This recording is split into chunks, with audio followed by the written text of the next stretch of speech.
सबसे पहले मैं अपने शिव गुरु और माता पार्वती के चरणों में प्रणाम करती हूँ। गुरु भाई गुरु बहनों के चरणों में प्रणाम करती हूँ। गुरु भाई गुरु बहनों, आज मैं आप लोगों के लिए एक नई कथा लेकर आई हूँ। इस कथा को पूरा सुनिएगा। पूरा सुनने से शिव जी की महिमा प्राप्त होगी तथा सुनने से ज्ञान प्राप्त होगा, इसलिए इस कथा को पूरा सुने। गुरु भाई गुरु बहनों, एक गांव में रेखा देवी नाम की शिव शिष्य बहना थी। रेखा के 2 पुत्र और 2 बहू थी।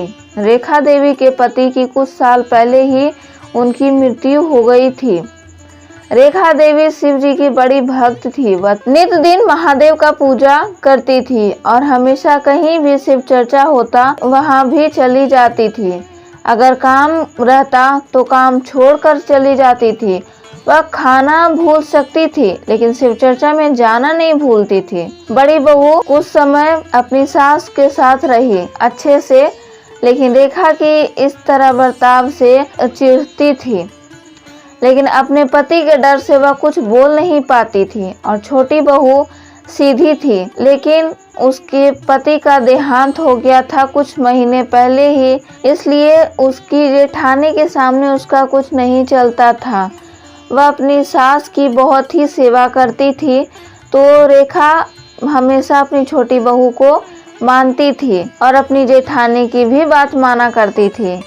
रेखा के घर में किसी चीज़ की कमी नहीं थी। रेखा की बड़ी बहू किसी को दान नहीं करती थी और ना ही अपने सास को करने देना चाहती थी। लेकिन रेखा हमेशा कोई भी दरवाजे पर आता तो उसे खाली हाथ नहीं भेजती थी। और वैसे ही छोटी बहू थी, अपनी जेठानी से छिप कर कोई चीज़ दे देती थी। कुछ भी अपना, यहाँ तक अगर कोई भूखा भी आ जाए और वह भोजन पर बैठी हो, अपने आगू की भोजन दे दिया करती थी और वह खुद जल पीकर रह जाती थी। ऐसे ही समय बीतता गया।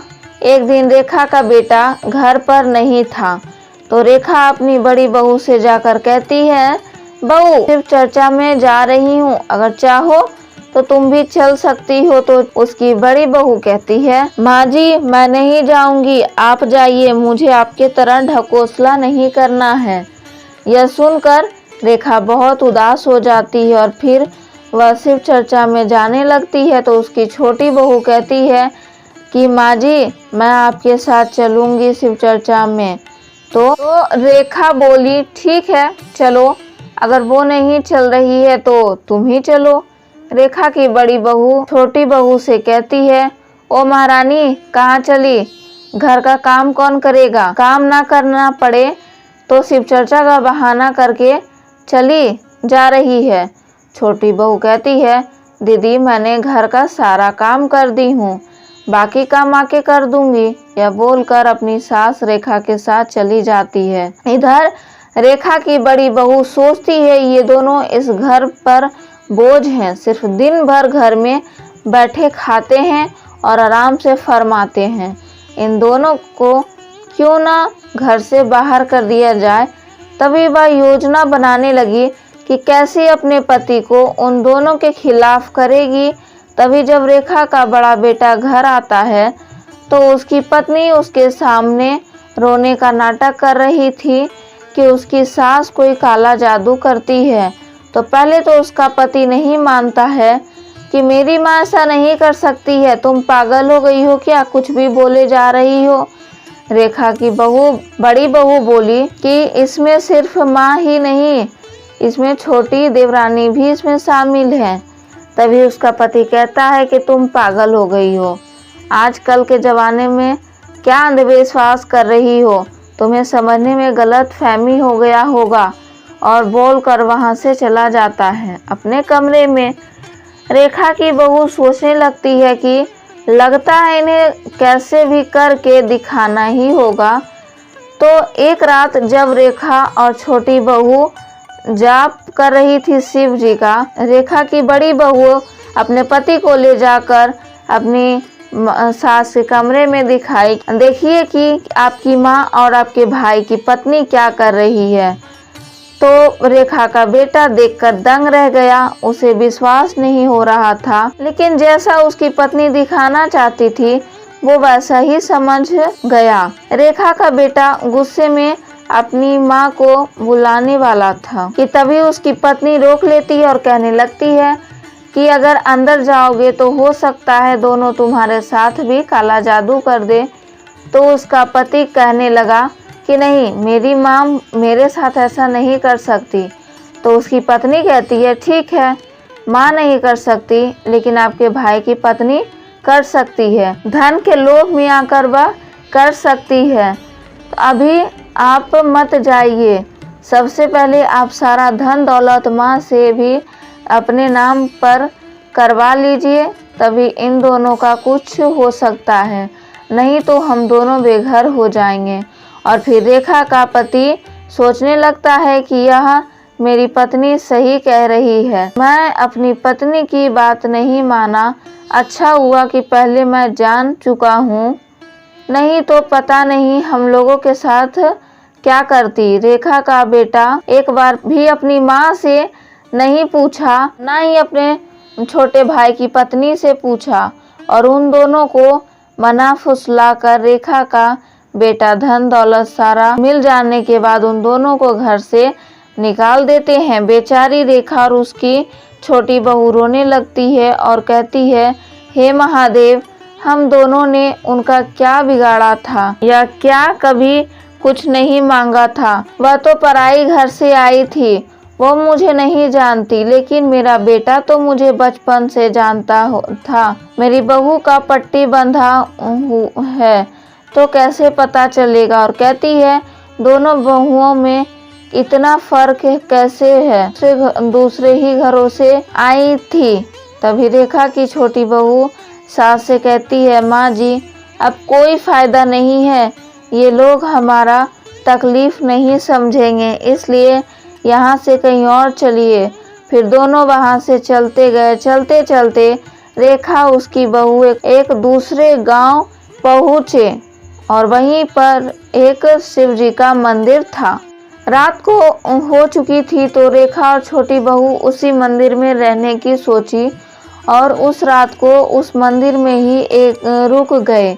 सुबह होते ही दोनों जानने से पहले महादेव से प्रार्थना करने लगती है कि महादेव आप हम दोनों की सहायता करिए, आप तो सब कुछ जानते हैं, आप तो परम ज्ञानी हैं, हम दोनों को भी स्थान दे दीजिए महादेव। इतने में वहाँ पे एक पुजारी की भेष में आते हैं। वह कोई और नहीं बल्कि महादेव रहते हैं, अपना भेष बदलकर अपने भक्त की मदद करने आए थे। तो बोले रेखा से कि आप कौन हैं, दोनों आप यहाँ किस कार्य से आई हो। तो रेखा अपना परिचय कराती है और कहती है, पुजारी जी, मेरा बड़ा बेटा और बहू मुझे और मेरी छोटी बहू को घर से बाहर निकाल दिया, यह कहकर कि हम दोनों काला जादू करते हैं। एक हमसे पूछा तक नहीं कि सच्चाई क्या है।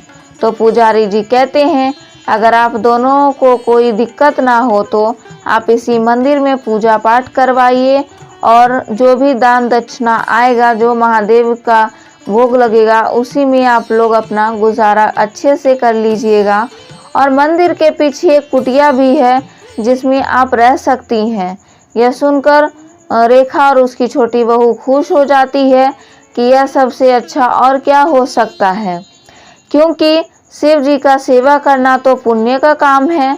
तो ऐसे ही रेखा और छोटी बहू मंदिर में नित्य दिन पूजा पाठ करते और हर सोमवार को शिव जी का शिव चर्चा करते। इससे सोमवार के दिन शिव चर्चा करती तो बहुत सारी औरतें इकट्ठा होती और उन दोनों की अच्छे से भोजन भी मिल जाती थी और उन दोनों की ज़िंदगी भी बहुत अच्छी से कटने लगी।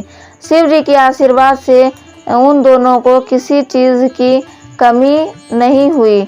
यहाँ तक कि शिव जी की भक्ति और शक्ति से उन दोनों को इतना आशीर्वाद मिला कि वो अगर किसी को मन से आशीर्वाद दे दे कि किसी चीज़ को उनकी मनोकामना पूर्ण हो तो लोगों की मनोकामना पूर्ण हो जाती। या फिर कोई कितना भी बीमार हो आता तो उनके यहाँ आने के बाद उन दोनों से प्रसाद लेने के बाद वह ठीक हो जाता था। एक दिन रेखा का बड़ा बेटा इधर उसकी माँ और छोटी भाभी के जाते ही वह बीमार रहने लगा। उसकी पत्नी बहुत जगह दिखाई मगर कुछ नहीं हुआ और गरीबी बास करने लगी। उसके घर में उसे कोई संतान भी नहीं हुआ था। उसके घर में एक दिन रेखा की बड़ी बहू को किसी से उन दोनों की औरतों के बारे में पता चलता है कि उनके पास जाने पर सारी तकलीफ दूर हो जाती है। रेखा की बड़ी बहू सोचती है जैसे मैंने इतना जगह दिखाया वैसे एक जगह और सही। तो दोनों पति पत्नी वहीं पहुंचते हैं तो रेखा की बड़ी बहू देखती है तो दंग रह जाती है। कोई और नहीं बल्कि रेखा और उसकी छोटी बहू थी, जो कि महादेव की कृपा से आज उसके पास सब कुछ था, जिसके वजह से दोनों घर से बाहर हुई। यह देखकर बड़ी बहू माफ़ी मांगने लगती है और बड़ी बहू अपनी सारी कहानी बताती है। तो रेखा उसकी छोटी बहू को उस पर दया आ जाता है तो अपने महादेव को पुकारने लगती है कि महादेव, अगर हम दोनों ने सच्चे मन से आपकी प्रार्थना की है तो आप हमारे बेटे को ठीक कर दीजिए। तभी मंदिर की तरफ से आकाशवाणी हुई कि देखो, जिसको तुम दोनों ने इतना बुरा किया आज वही तुम्हारे बारे में सोच रही है। आंसू को देखकर पिघल गई। तुम दोनों तो माफ़ी के लायक तो नहीं, लेकिन इन दोनों की प्रार्थना से मैं तुम्हारे पति को ठीक कर देता हूँ। उन दोनों को क्षमा कर देते हैं और फिर रेखा के बेटे को भी महादेव ठीक कर देते हैं। और जैसे ही वह ठीक होता है वह अपनी माँ के पैरों में गिर कर माफ़ी मांगता है कि माँ, मुझे क्षमा कर दीजिए, मैं बहुत बड़ा पाप कर दिया। मैं देवी जैसी माँ को काला जादू कहकर उन्हें घर से निकाल दिया, अपने छोटे भाई की पत्नी को घर से बाहर निकाल दिया। मुझ जैसा पापी कोई नहीं होगा माँ, मैं क्षमा चाहता हूँ। दोनों से माफ़ी मांगता है और कहता है कि मैं अपनी पत्नी की वजह से आप दोनों को बाहर कर दिया। तभी रेखा की बड़ी बहू भी माफ़ी मांगती है अपने पति से, अपनी सास से और अपनी छोटी गोतनी से। तो तीनों उन्हें क्षमा कर देते हैं और फिर रेखा के बेटे बहू भी महादेव से माफ़ी मांगते हैं कि महादेव, आप हमें क्षमा कर दीजिएगा, आज के बाद मैं कभी ऐसा नहीं करूँगा। और फिर रेखा का बड़ा बेटा अपने परिवार और माँ के साथ खुशी खुशी अपने घर में रहने लगा और शिव जी का भी वह नित दिन पूजा पाठ करने लगा और वो भी माँ के साथ साथ शिव चर्चा में शामिल होने लगा। गुरु भाई गुरु बहनों, कभी भी माता पिता का अपमान नहीं करना चाहिए। माता पिता का अगर अपमान करिएगा तो आप लोग कभी खुश नहीं रह पाइएगा। इसलिए अपने माता पिता को जितना खुशी दे सकते हैं उतना दीजिए, क्योंकि अगर आप अपने माता पिता को खुशी देंगे तो उनका आशीर्वाद लगता है। इसलिए अपने माता पिता को खुश रखा करिए। गुरु भाई गुरु बहनों, अगर यह वीडियो मेरी अच्छी लगे तो मेरी वीडियो को लाइक करें, शेयर करें और अगर मेरे चैनल पर नए हैं तो मेरे चैनल को सब्सक्राइब करें। हर हर महादेव, घर घर महादेव।